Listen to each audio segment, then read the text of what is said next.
আসসালামু আলাইকুম। সরকারের পালাবদলের পর বাংলাদেশ ফুটবলে রয়েছে কিছু সংকট। আর সেই সংকট মুহূর্তে সামনে এগিয়ে আসলেন বাংলাদেশ জাতীয় ফুটবল দলের সাবেক ক্যাপ্টেন মামুনুল ইসলাম এবং জাহিদ হাসান মিলি।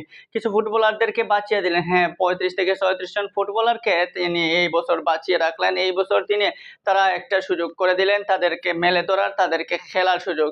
এইজন্য এই কথা বললাম, কারণ বাংলাদেশে সরকারের পালাবদলের পর শেখ জামাল, শেখ রাসেল এবং চট্টগ্রাম আবাহনী নিয়ে তারা এবার বাংলাদেশ প্রিমিয়ার লিগে অংশগ্রহণ না করার সিদ্ধান্ত নেয়। কারণ বিভিন্ন তাদের যে ক্লাব কর্তৃপক্ষ বা মালিক, তারা সরকারের অনেক দায়িত্ব রিসেন্টলি যে সরকার পতন হয়েছিল, সেই সরকারের আমলে সেই সরকার দলীয় অনেক কর্মকর্তা রয়েছেন যারা এই মুহূর্তে ক্রীড়াঙ্গনের সাথে জড়িত হচ্ছেন না বা তারা এই মুহূর্তে নিখোঁজ রয়েছেন। সেই কারণে চট্টগ্রাম আবাহনী পড়ে যায় একদম কোণঠাসা অবস্থায়। এইরকম অবস্থা থেকে চট্টগ্রাম আবাহনী এবার লিগে অংশগ্রহণ করতে পারবে না, তারা সাফ জানিয়ে দেয়। এবং তাদের আর্থিক সংকট প্লাস সবকিছু মিলে এবারের বাংলাদেশ প্রিমিয়ার লিগ ফুটবলে সেটা হয়ে যাচ্ছিল যে ৯ দলে। তবে অবশেষে শেখ জামাল এবং শেখ রাসেলকে বাদ দিয়ে অংশগ্রহণ না করলেও চট্টগ্রাম আবাহনীকে ফিরিয়ে আনলেন জাহিদ হাসান মিলি এবং মামুনুল ইসলাম। দল বদলের ১ ঘন্টা আগে তিনি বাফুফের কাছে গিয়ে সুপারিশ করেন এবং চট্টগ্রাম আবাহনীর দায়িত্ব নেন। এখন চট্টগ্রাম আবাহনীর এই ৩৫ ফুটবলারকে যদি যেহেতু একটা কাজে লাগানোর একটা ব্যবস্থা করেছেন মামুনুল এমিলিরা, তারা যখন ফুটবলটাকে বাঁচানোর জন্য, ফুটবলারদেরকে বাঁচানোর জন্য এগিয়ে এসেছেন, তখন তারা হাত চাচ্ছেন বা আরো বড় সরে এই চট্টগ্রাম আবাহনীর স্পন্সর লাগবে, সেই স্পন্সর কিংবা চট্টগ্রাম আবাহনীর অনেক কাজ, আর্থিকভাবে অনেক সহযোগিতা বা অনেক বড় বড় কাজকর্ম রয়েছে, সেই জন্য তারা চাচ্ছেন তাদের পাশে থাকার জন্য তামিম ইকবাল খানকে। চট্টগ্রামের ছেলে তামিম ইকবাল খান, তার পিতা উনিও ছিলেন চট্টগ্রাম আবাহনীর একজন খেলোয়াড় এবং চট্টগ্রাম আবাহনীর সূচনার লগ্ন থেকেই তার পিতা ইকবাল খান সেই ক্লাবের সাথে জড়িত। সেই হিসাবে তামিম ইকবাল খান একজন ক্রীড়াপ্রেমী মানুষ, ক্রীড়ার সাথে সবসময় জড়িত থাকেন। তাই সব ক্রিকেট প্রেমী, খেলাপ্রেমী মানুষ সবাই চায় যে তামিম ইকবাল যদি চট্টগ্রাম আবাহনীর হাল ধরেন, চট্টগ্রাম আবাহনীকে যদি উদ্ধার করতে পারেন এইরকম কঠিন পরিস্থিতি থেকে, তাহলে বাংলাদেশের ফুটবলটা বেঁচে যায়, বাংলাদেশের এত বড় একটা ক্লাব বেঁচে যায়। ১৯৮০ সালে প্রতিষ্ঠিত চট্টগ্রাম আবাহনী দীর্ঘদিন থেকে বাংলাদেশ প্রিমিয়ার লিগ এবং স্বাধীনতা কাপ সহ বিভিন্ন লিগে অংশগ্রহণ করে আসছে। বিশেষ করে ১৫ সালে তারা শেখ কামাল আন্তর্জাতিক টুর্নামেন্ট আয়োজন করে চমকে দিয়ে এবং সেই চমক বজায় রাখে তারা ডে বাই ডে তারা পারফরমেন্স দিয়ে। শেখ কামাল আন্তর্জাতিক টুর্নামেন্টে তারা কিন্তু চ্যাম্পিয়ন হয়েছিল ভারতের ইস্ট বেঙ্গলকে হারিয়ে। সেই চট্টগ্রাম আবাহনী এভাবে হারিয়ে যাবে সেটা হতে দিলেন না বাংলাদেশের এক সময়কার দুর্দান্ত প্লেমেকার মামুনুল ইসলাম এবং স্ট্রাইকার জাহিদ হাসান এমিলি।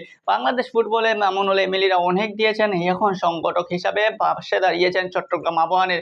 এই চট্টগ্রাম আবাহনীকে যদি টিকিয়ে রাখতে পারেন তাহলে সেটা ফুটবলেরই যেমন মঙ্গল, সাথে তো যে খেলোয়াড়রা রয়েছেন সেই খেলোয়াড়দের জন্যই মঙ্গল। কিছুদিন আগেও সংবাদ সম্মেলন করে এর সুষ্ঠু একটা ফয়সালা চেয়েছিলেন এই বাংলাদেশের সাবেক প্লেয়ার এবং বর্তমান চট্টগ্রাম আবাহনীর কিছু রানিং প্লেয়ার এবং বাংলাদেশ জাতীয় দলের প্লেয়াররা।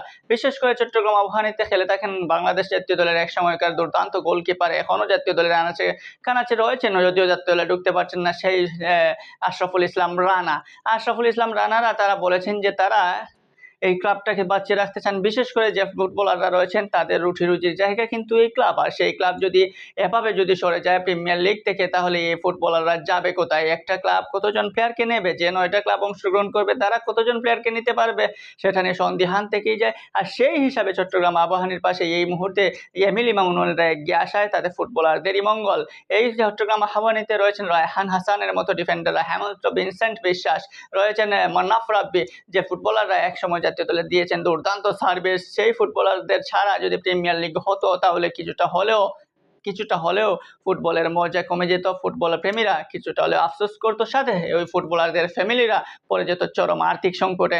সব সংকট কাটিয়ে যেহেতু চট্টগ্রাম আবাহনী এবার ফিরেছে বাংলাদেশ প্রিমিয়ার লিগে, সেই হিসাবে আমরাও চাইবো যে চট্টগ্রাম আবাহনী এরকম একটা ক্লাব যাতে এত সহজে নষ্ট না হয়, এই ক্লাবটা থাকুক না, আরো কিছুদিন থাকুক না, ফুটবল আছে যতদিন থাকুক না, এই ক্লাবটা বাংলাদেশের সাথে চিরদিন, সেটাই চাইবে। এবং সেই জন্য দরকার ভালো পৃষ্ঠপোষকতা, সেই পৃষ্ঠপোষকতার জন্য দরকার ভালো মনের মানুষ, যারা খেলা বুঝে, খেলা প্রেমী, রাজনীতিবিদ ছাড়া। কারণ রাজনীতির কারণে যেভাবে ফুটবল বা ক্রিকেট বা ক্রীড়াঙ্গন ক্ষতিগ্রস্ত হয়েছে সেটা তো সবার সামনেই, চোখের সামনেই প্রতীয়মান। সেই হিসাবে রাজনীতিবিদ ছাড়া আমরা চাই সুষ্ঠু কোনো ক্রীড়াপ্রেমীর হাতে পড়ুক এই চট্টগ্রাম আবাহনীর দায়িত্ব। আর সেটা যদি হয় তামিম ইকবাল, তাহলে কিন্তু মন্দ নয়। তামিম ইকবাল যদি চলে আসেন এগিয়ে এই চট্টগ্রাম আবাহনীর দায়িত্ব নিতে, তাহলে ফুটবলের জন্য এটা মোস্ট বড় একটা পাওয়া। কারণ ফুটবলের পাশে যদি ক্রীড়াপ্রেমীরা না আসে তাহলে আর কে আসবে? তবে দিন শেষে থ্যাঙ্কস জানাতে হয় মামুনুল এমিলিদের, যে যারা ফুটবলের খেললে মাঠের মধ্যে অনেক কিছু দিয়েছেন, এখন দেওয়ার বাকি তাদের সংগঠক হিসাবে, এখন দেওয়ার বাকি ক্লাবের পর্যায়ে গিয়ে একটা ক্লাবকে উচ্চ স্থানে পৌঁছে নেওয়ার। আর সেই প্রত্যাশা আমরা করি। এবং দিন শেষে ফুটবলার, যে কিছু ফুটবলার 35-36 জন ফুটবলার যদি বাঁচে, 35-36 ফুটবলার যদিও তাদের ফ্যামিলিটা যদি তাদের আর্থিক অবস্থায় সচ্ছল হতে পারে, তার চেয়ে আর ভালো কি হতে পারে? বাকি যে শেখ রাসেল, শেখ জামাল তারাও যদি অংশগ্রহণ করতো তাহলে হয়তো ফুটবলটা আরো সুন্দর হতো। কিন্তু ব্যাড লাক তাদের জন্য। তবে আগামী সেশনে যদি তারা ঘুরে আসতে পারে সেটাই হবে কামব্যাক এবং সেটাই হবে দুর্দান্ত।